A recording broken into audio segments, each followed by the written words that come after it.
Well, it's Veterans Day. It's Veterans Day. I thought we should talk about that. You know, I was thinking about our veterans today, quite a bit actually. I was thinking about the people that stand up for liberty. It's Veterans Day, and I thought, well, what is a veteran? And I realized that most of America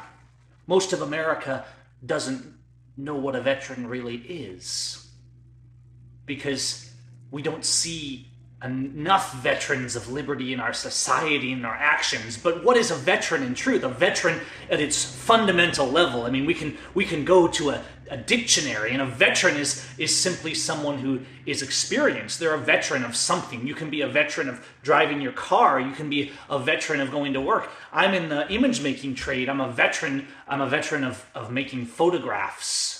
I'm a veteran of making videos. But what do we really say, of course, when we talk of a veteran? What do we mean by that? See, when America talks about its veterans, what we're talking about is people who have defended freedom. So we say honoring those who served. We say we're honoring those who served, and we say, thank you for your service. And we say, these men fought for our freedoms. What is a veteran? What's the real Veterans Day? If we're going to have a day to honor veterans, then we need to understand what a veteran means to freedom, what a veteran means to liberty. We say, well, we can't give every kid in the class a trophy. We can't give the losers a trophy, and we can't call the people who did not finish the winner. Then who's a veteran?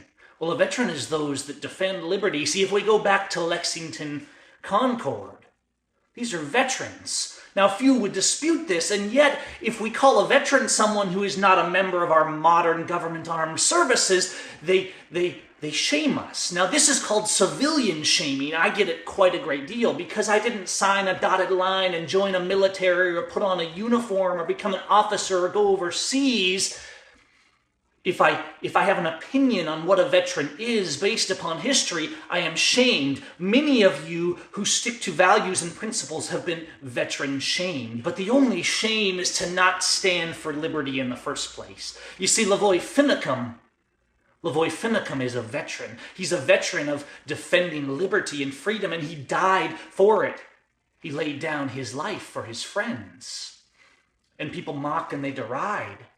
And they say, how dare you call this man a veteran? This man over here who only followed orders, who only invaded someone else's property, or who only did what he was told, he must have the honor. But no, I say a real veteran is the veteran who defends liberty. When we speak of honoring those who served and defended freedom, to honor those who defend freedom, we must honor men who have defended freedom. I do not attempt today to say specifically who has or who's not defended freedom. I don't attempt to dishonor my brothers and sisters who were in official branches of the military, only to challenge us to honor everyone who defends liberty. The veterans of freedom are not simply those who are in a government-sanctioned branch of the service. In fact, everyone who stands with principle and courage against this government of treason that now rules over America, that has usurped our nation, they have become veterans of defending liberty. And many of those that we call veterans, whether police or military officials, people say to me, well, my son or my daughter is joining the Army or the Navy, and I say, well, that's nice, but what does it mean? Are they joining simply to do what they're told? Because that's what most of them are expected and required to do.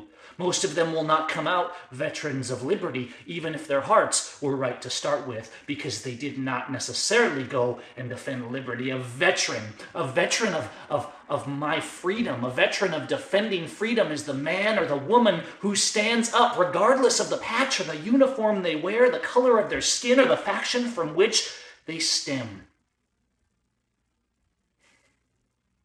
Stop being afraid of veteran shamers. People that would shame those who defend liberty. People that would shame those who defend this nation and honor those who truly defend liberty and stand against those who do not. These are men that do not know or do not care what a true veteran is. By their standards, the men who bled and died for your freedom on the Lexington Green would not be veterans at all, only because they were not a member of their club. But I say that those who defend liberty and justice for all are the veterans that I honor today, and to you I salute. I say, go out. We need to build a forest. We need to make trees. We need to become the veterans that so often our militaries and our officials are now failing to be. See, our armies are failing to be veterans of liberty increasingly more and more as their leadership is corrupted and they are taught to simply follow orders no matter how wrong. The veteran of liberty defends liberty for all, like Ammon Bundy and Lavoy Finicum, like Ryan Bundy and the many others from many factions, including those men standing and putting themselves on the line for the natives in North Dakota, the black man on the street standing up for the rights of his brother, the patriot, and the everyman simply defending what is right for the freedom of his country. Today, I honor you. I honor veterans that are veterans indeed, and I ask everyone, instead of nationalism, let us have patriotism and pride in liberty.